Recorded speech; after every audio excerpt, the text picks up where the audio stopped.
All right, Falcons fans, how's it going? This is Noah again. We got another installment of the Ask the Crew Q&A. The question that I have is a very loaded question, and it's one that I'm gonna have to give a lot of thought into. But it was submitted by Floyd Donnelly. He goes, and I quote, "Would the Falcons be pissed at the draft if Falcons go wide receiver with 8th Falcons fans?" Now, the reason as to why this is a loaded question is because of what our roster looks like at the moment. So I'm gonna answer this in a couple of different ways, right? And really make sure that we figure everything out. The first thing I'm going to try to do is I'm going to picture the scenario of where we wouldn't have to worry about anything else, and we can make sure that the number one need of this team heading into day one of the draft is a wide receiver. So the first thing that has to happen if we're going to hypothetically solve the problems up until the draft is we have to make sure that the pass rush is fixed. If the pass rush is not fixed, then there's no bother looking into this position. Like, that is the clear-cut thing, and because of the depth that is provided at the pass rushing position, I understand it's very enticing to try to wait and get the best offensive players that you can, but you got to understand that there's a lot of good depth to be had elsewhere. But if that's the direction that the Falcons may not need to go, then they're not going to go. They're going to go best player available, and they're going to live and die on that hill. So for what it's worth, that pass rush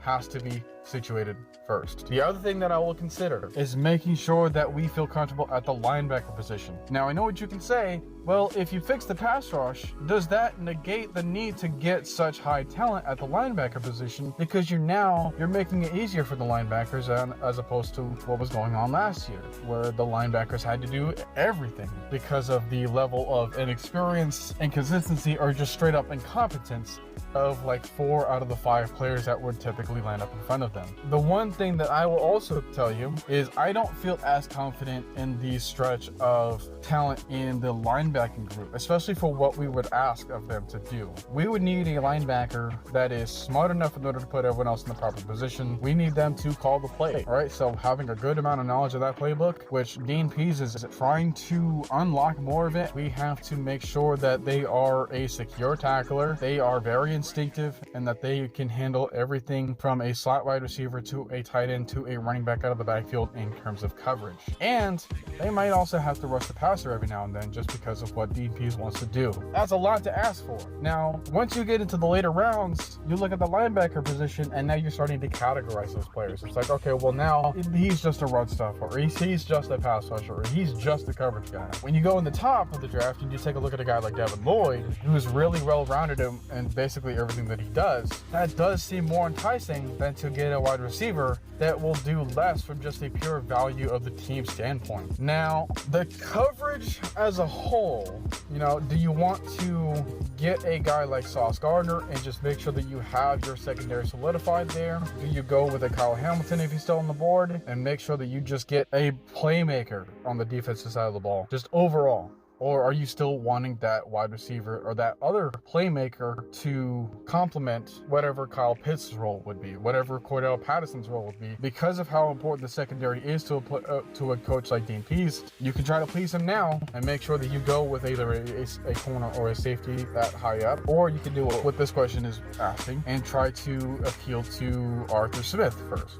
and go, well, hey, I lost my wide receiver 1, so what I'm going to do now is get his replacement because of X, Y, and Z reasons as to why that guy was either a better fit for us or just overall he was the better player. Barring all of that, it's interesting that this question mentions just a specific position rather than a player, because you're not going to find a Jamar Chase in this draft class if that's what you're looking for.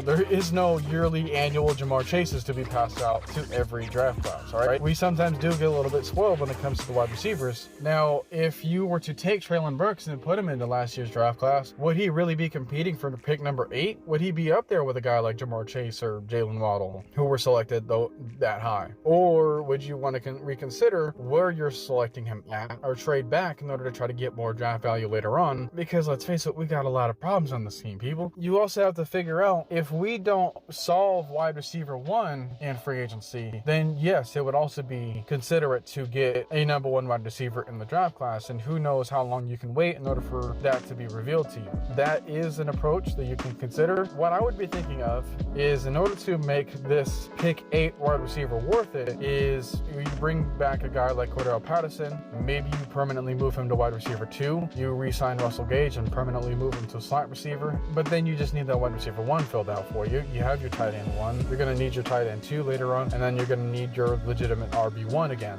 That's what you can consider. Another thing that you can also consider is how does this please some of the critics about Matt Ryan's contract? However we get this situated, the performance of Matt Ryan this year is going to be completely judged off of not necessarily how much he's making this year, but just necessarily how much his cap hit would harm the team, right? Because I know that he's got the biggest in NFL history, but it's still only like $2 million above a guy like Aaron Rodgers, with like $3 million above a guy like Kirk Cousins, and about 11 or 12 million above a guy like Jared Goff. You know, 5 million above a guy like Deshaun Watson who hasn't played.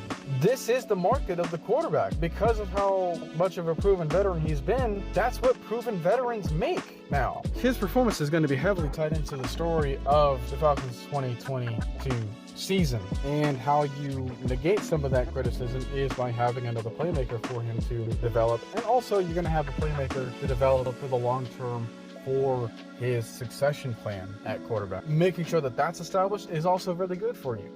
If you want to have that sustained success mentality, like Arthur Smith and Terry Fontenot share, then that is a good way to go about things. Now let's talk about the players that you would select there, right? Let's talk about a guy like Treylon Burks or a guy like Drake London. Maybe you can throw in a guy like Garrett Wilson in this conversation. If you want to get a wide receiver 1 that high in the top 10, do they do things that literally no other wide receiver can? That's my question to you. Do you see something in their game, respectively, whatever direction you want to go, do you see something in them that you don't see in any other prospect in this wide receiver position? Because if you're just here to fill a role, I can get that later on, right? Or I can get that in free agency and not have to worry about needing to get you just to fulfill a role, you know, especially not that high. Like when you can get something else that will solve your other problem, or that can help out with another contract situation that you might be considering by the time the next offseason comes around, and then you'll have that future problem solved. So you can go that route instead. With a guy like Treylon Burks, I understand that he is a bigger body receiver. His combine and stuff will be really determined also how teams can view him, you know, as far as his route running ability. Now we understand his frame, we understand his versatility, but where is the crisp of the route runs? Where is the anticipation when it comes to certain routes? You know, where is his unpredictability when it comes to the top of his routes? And there's a lot of other things to consider, right? How does he fight off against press man coverage? How does he handle his releases in order to get open quick? Right? Like you need to get that wide receiver that can get open in about 2 seconds, because that's how much Matt Ryan has time to throw. Can they get separation in about 2 seconds? Make sure that a guy like Drake London and Treylon Burks can handle that for you, because if you're just drafting him for frame, guess what? There's other guys in this draft class that have the same frame, that can have similar speed, that can have similar catch radiuses and all that kind of stuff, if you really trust them and if you really develop them in the proper way. Sometimes it's not necessarily about the position or about the player, it's sometimes about the situation. Think back a couple years when Henry Ruggs was the first wide receiver selected. Was he really regarded as the best wide receiver? Some could say that, right? I mean, the Raiders definitely did, but who was put in the better position? You know, was it Henry Ruggs, or was it a guy like CeeDee Lamb later on, or was it a guy like Justin Jefferson that was even later on than that? Like, think about stuff like that. Are we putting a guy like Drake London, a guy like Garrett Wilson, a guy like Treylon Burks, are we putting them in that perfect situation for them to be the best version of them? If you're not sure about that answer, then it's probably going to be a no. So really keep that in mind. Now, as for what the fans would suggest, if it fills that spot and we're comfortable with everything else set up on our roster, which is a dang near impossible task, let's be honest, you're not going to please this fan base, especially when it comes to a singular pick, right? We thought that drafting Kyle Pitts last year was going to be a safe pick, and look what happened, right? Like, people still want to say that we missed out and that we settled on the safest player in the draft class of that year and got maximum production. I still don't understand that, but that's what other people are still trying to say. Like, oh man, you guys missed out, and now Kyle Pitts is going to be a draft bust for you guys. I don't know how to break it to you, dude, but you're getting that kind of production from a guy that's that young. So at the end of the day, knowing this fan base, they're not going to be happy with anything. And that's really the main part of this question.